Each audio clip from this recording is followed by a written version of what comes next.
Can you guess what the most overused storage space in your entire home is?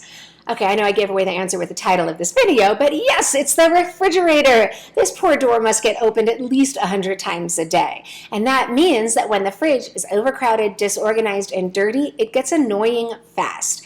When you gotta move 10 things out of the way just to get to the apple juice in the back, or you finally finish cooking enchiladas and that's when you notice that the sour cream is moldy and the crumbs and leaky jars and other little bits of food start to build up. And then there's that white crusty stuff that builds on the shelves. What is that stuff?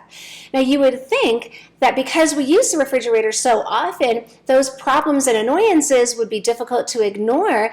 But in fact, the opposite is true.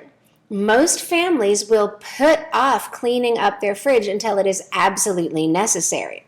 Unfortunately, the longer you wait, the harder the cleaning job becomes, and so then the more likely we are to put it off, and it becomes this downward spiral.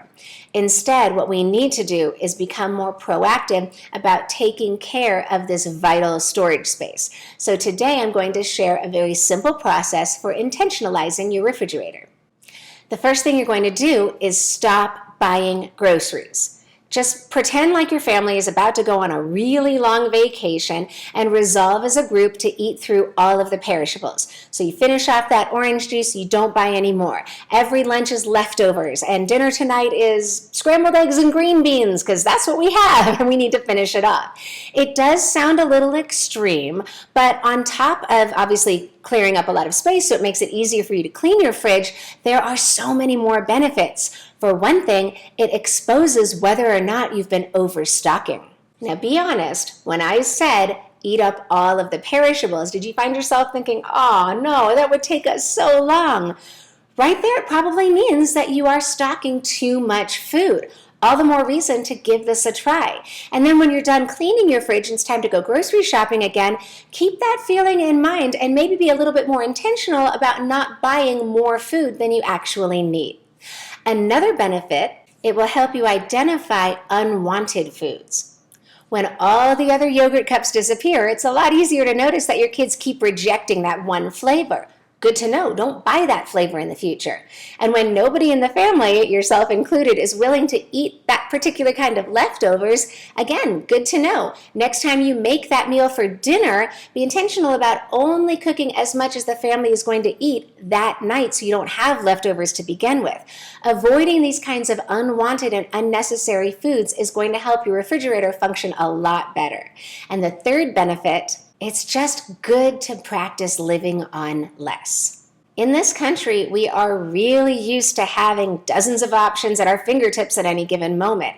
And so every once in a while, I think it is healthy for the soul to practice not having everything you want right when you want it. I prefer turkey, but a ham sandwich is fine. I don't really feel like eating spaghetti and meatballs, but we need to use it up, so I'm going to eat it anyway. This kind of flexibility, the willingness to forego your favorites, it builds a kind of a strength and a maturity that's just good for the whole family. And the next time that you are on vacation and that unknown restaurant doesn't have chicken fingers like your kids wanted, it's going to be so refreshing to hear them say, "That's okay, Mom, I can pick something else." Now, I know it's not easy to force your family to eat through all of the perishables, but I promise it's going to be worth it. Now, obviously, I'm not suggesting that you eat up every single tiny piece of food in your refrigerator. We're just clearing enough space so that we can move things around more easily. And when you're ready to clean your fridge, here's a couple of tips. Number one, every single container, jar, and bottle, make sure you check for leaks, check the expiration dates, and wipe off the bottom of it so you're not putting crumbs back on a clean shelf. I also strongly recommend that you start at the top and work your way down. That way when you pull a shelf out of your fridge and little crumbs fall, or when you wipe down the walls and the water drips down, it's okay because you haven't gotten to those bottom shelves yet. So you clear everything off of the top shelf, pull it out, scrub it down, wipe down the walls, put it back. And then you move on to the next shelf and the next shelf. And when you get all the way down to the bottom, it's gonna be pretty gross because all of those crumbs will have fallen down along the way.